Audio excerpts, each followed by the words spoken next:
Are you wishing you were more patient and more positive as a parent?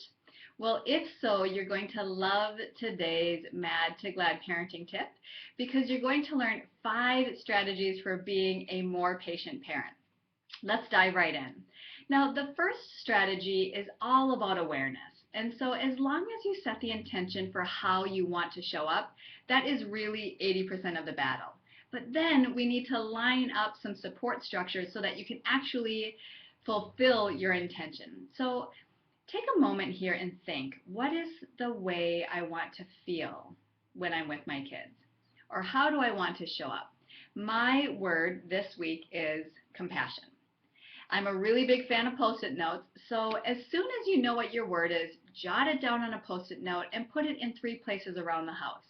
Put it on the refrigerator, put it on your bathroom mirror, and maybe even tuck it into your wallet because goodness knows I open my wallet at least one time per day, and so I'm able to be reminded of the word and the way that I want to feel.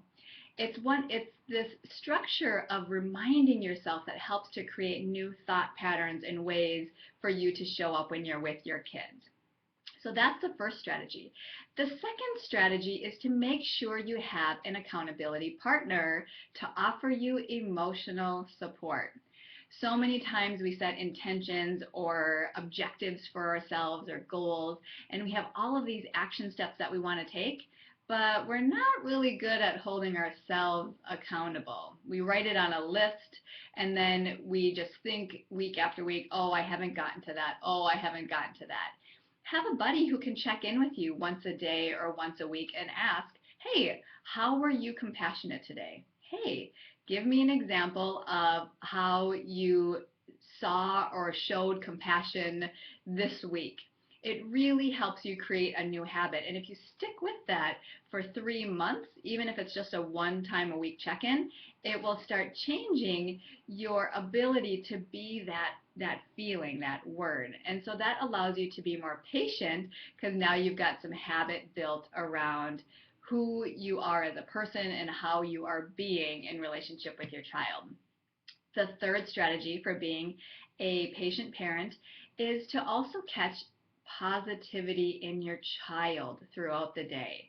In the same way your friend or your partner can comment on how you're being compassionate or ask on how compassion is going for you, when you notice your child is doing something well and you say, wow, I'm noticing you're being kind, responsible, polite, calm, it floods their brain with happy chemicals and makes them more likely to exhibit more of that behavior, which will have a positive impact on you because you will be able to be more patient because things will feel differently in your dynamic with your child.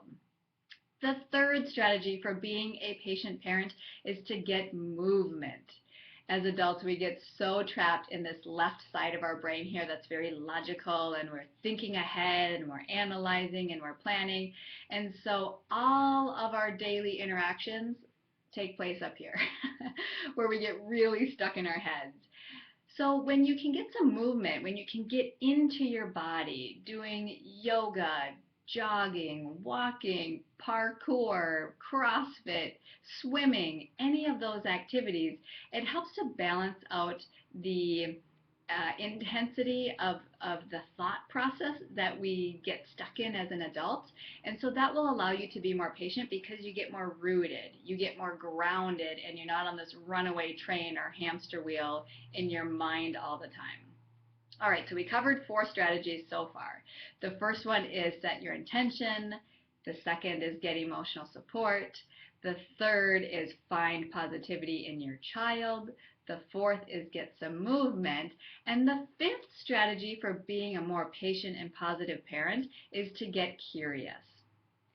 When your child is losing it, rather than getting stuck into parent or teacher mode and saying, you have to be nice, this is unsafe, this isn't kind, this is not polite, this isn't proper, this isn't obedient, whatever word you might be thinking or using, that is not actually tapping in to what's really going on. What's really going on is underneath a behavior, your child is experiencing a certain mood.